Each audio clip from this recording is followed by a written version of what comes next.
It's Sway in the morning, only on Shade 45. 10/10/15, and 20th anniversary of the Million Man March, the Day of Atonement.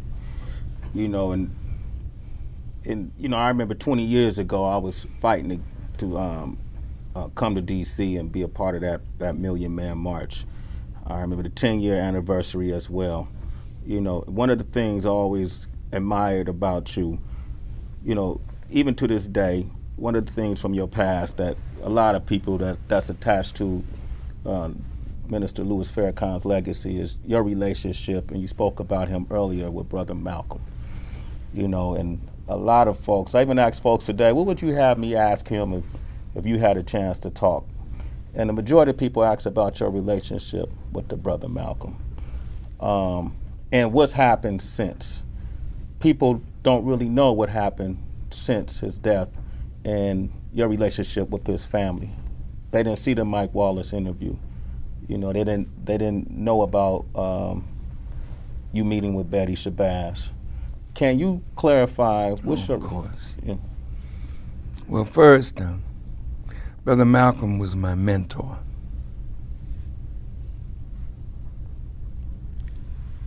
I've never met a more disciplined man. I was very fortunate to have him as my teacher. He was the greatest helper of the Honorable Elijah Muhammad. I would have given my life to protect his life because of my deep love for Elijah Muhammad and his being his top student. Unfortunately, there would come a time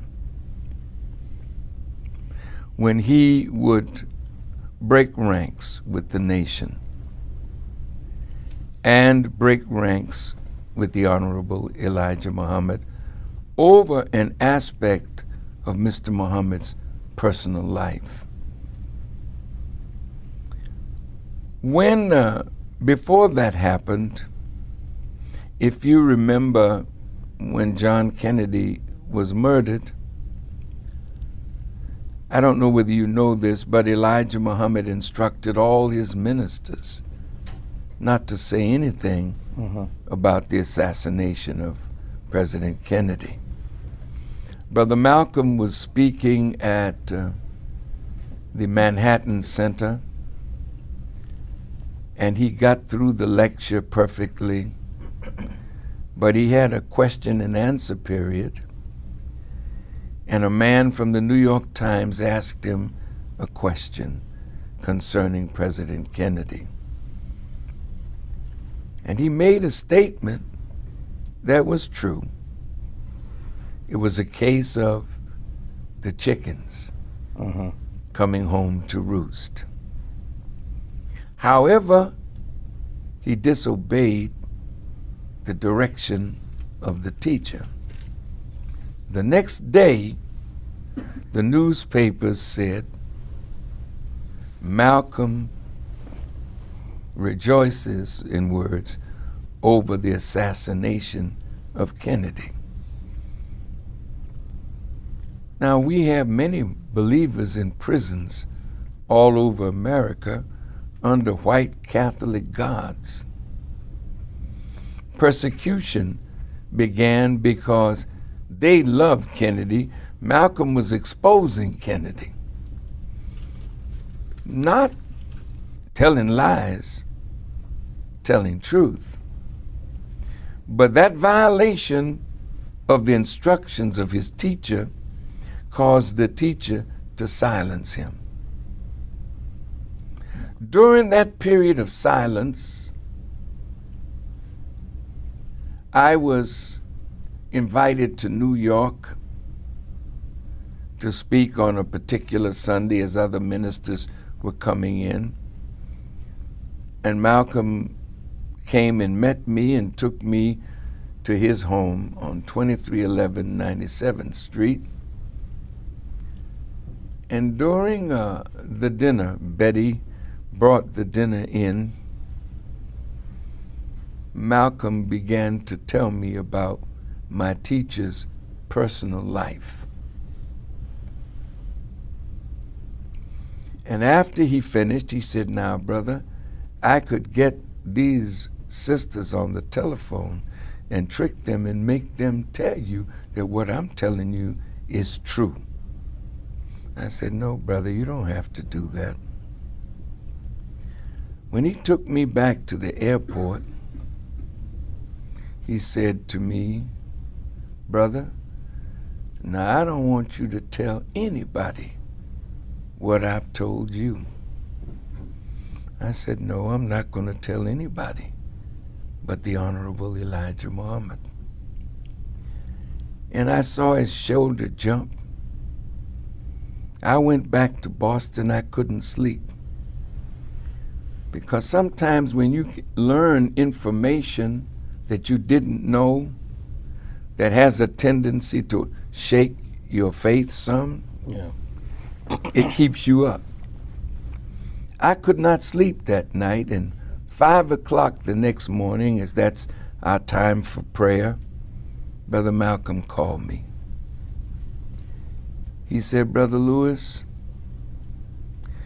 I want you to delay the letter that you were going to write to give me a chance to write a letter to explain what I said and why. I said, brother, it's going to take me some time to get my head together to write such a letter.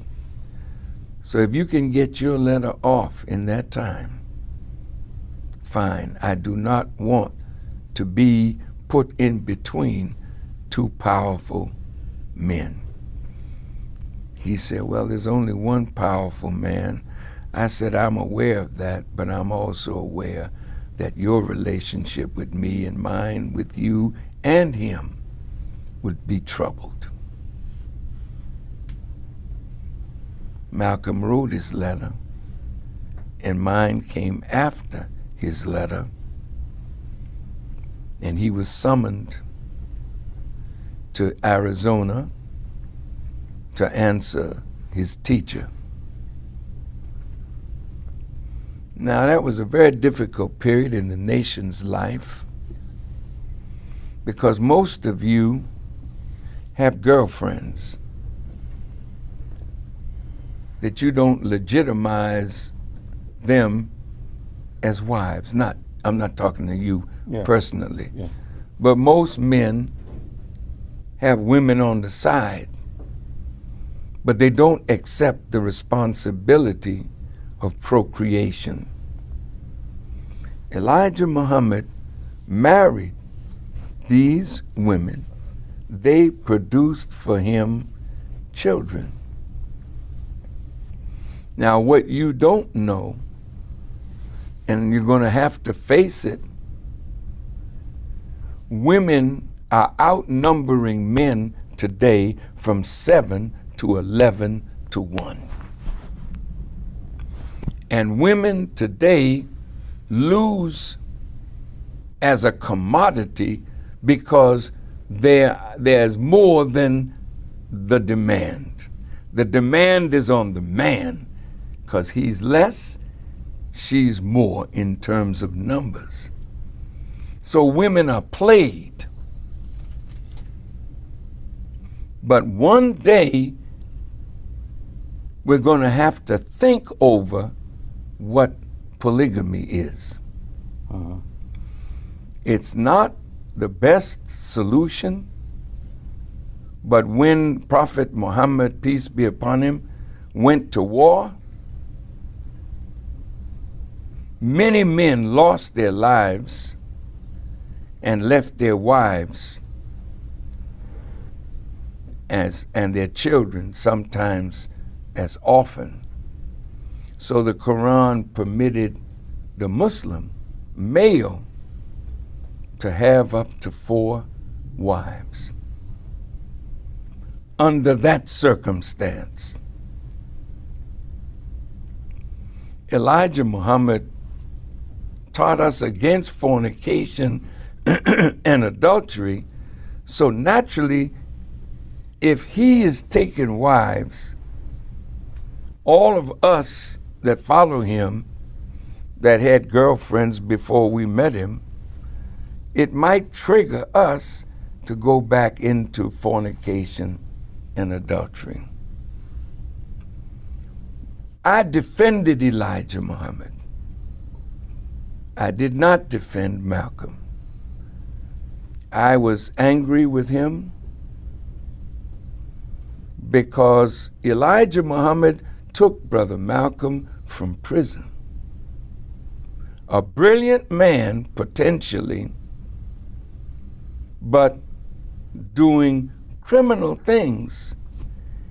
And when Elijah Muhammad, when he became a follower of Elijah Muhammad and came out of prison, I know the NAACP wouldn't use him, nor would the Urban League, because Malcolm only had an 8th grade education.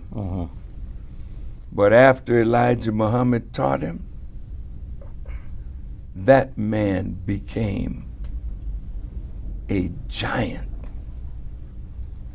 So it would seem to me that regardless to what you felt about your teacher, why would you try to destroy a movement that gave you life because your teacher disciplined you? And that's where we fell out. Yeah.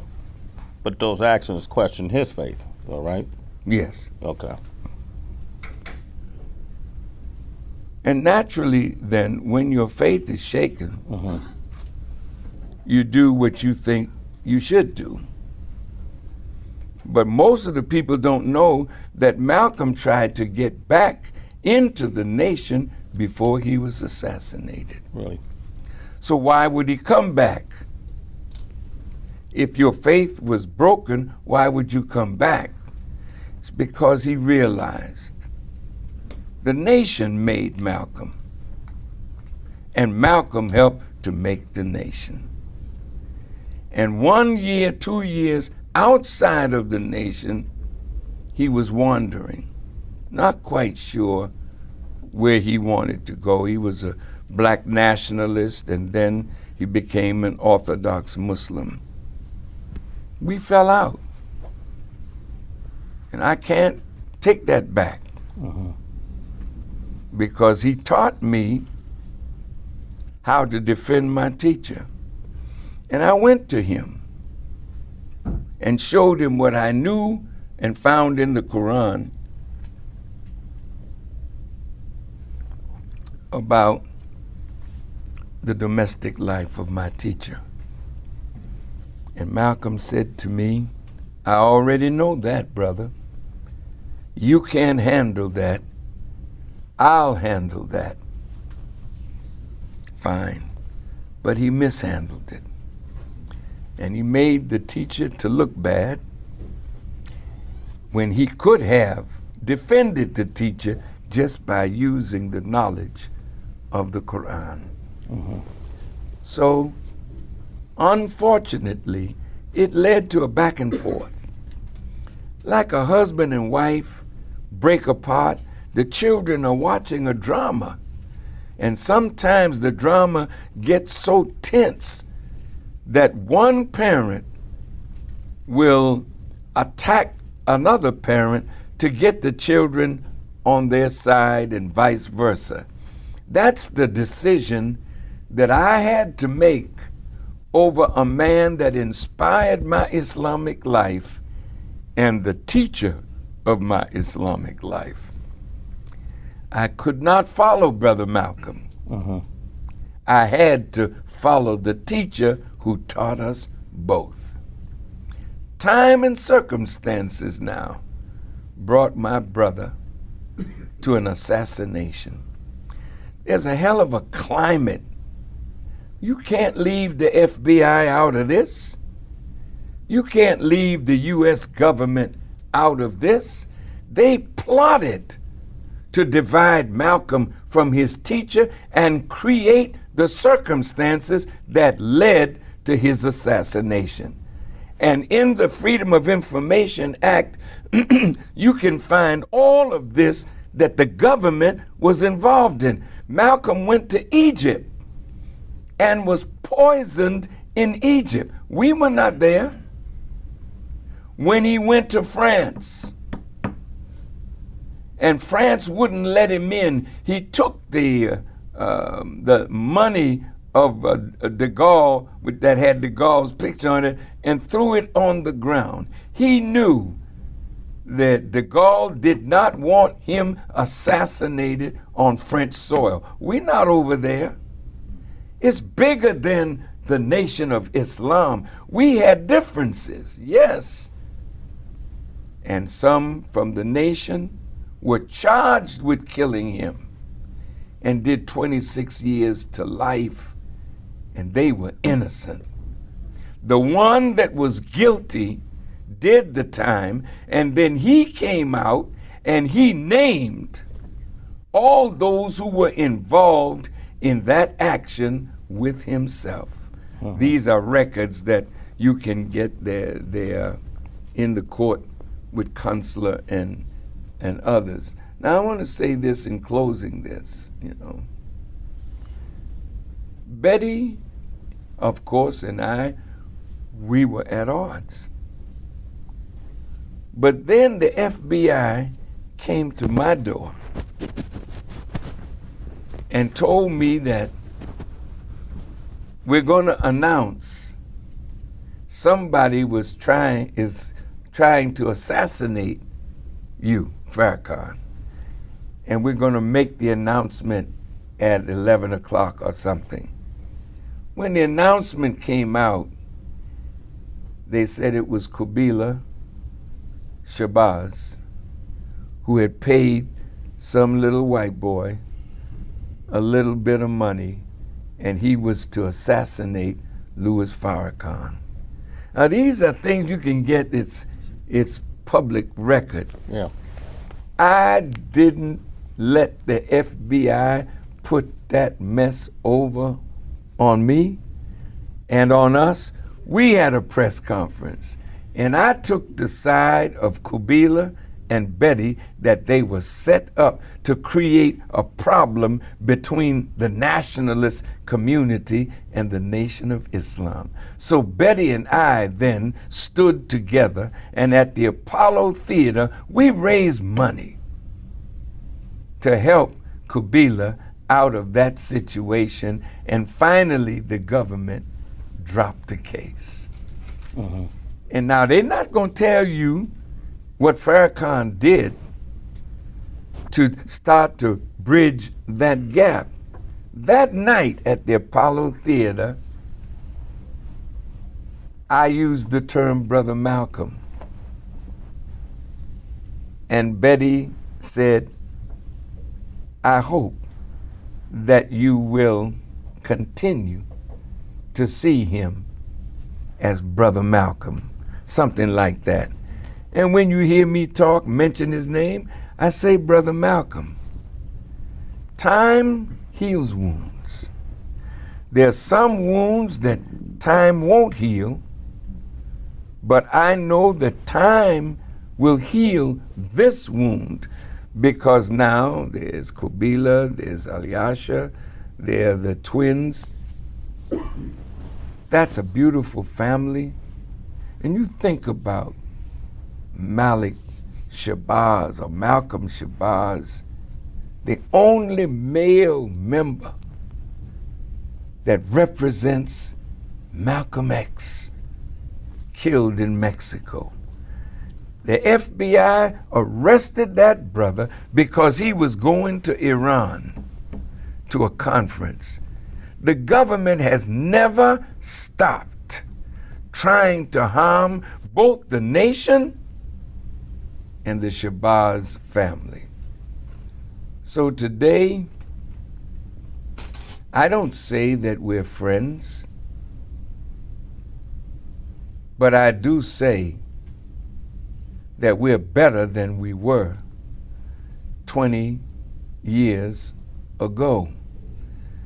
And I want to say to all of you who think that Farrakhan did something to murder Malcolm or was a part of it, don't you know that as much as this enemy hates me, that if they had any evidence that I was a part of a conspiracy to murder Brother Malcolm, I wouldn't be here with this brother now. I'd be in some prison cell, and they wouldn't have to be afraid of the truth coming out of my mouth, because they would have silenced me behind prison bars.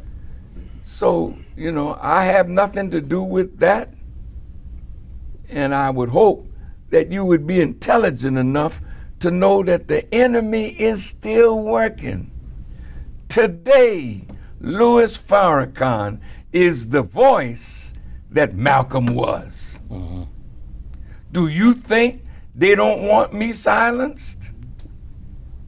Well, soon it'll be my turn, because they're trying to find some way to arrest me, or have some silly person think that they should kill me. And that's out there too. You received death threats? Well, if I did, I don't know it. They're saying that the government dropped the case before the Apollo. Yes, they did. That's what made the Apollo so strong. But I mentioned that it was after the Apollo? No, I didn't say that they stopped it after the Apollo. They stopped it, period. That's all. It's a matter of fact. Well, why did the government back out? If they thought they had something, why didn't they continue?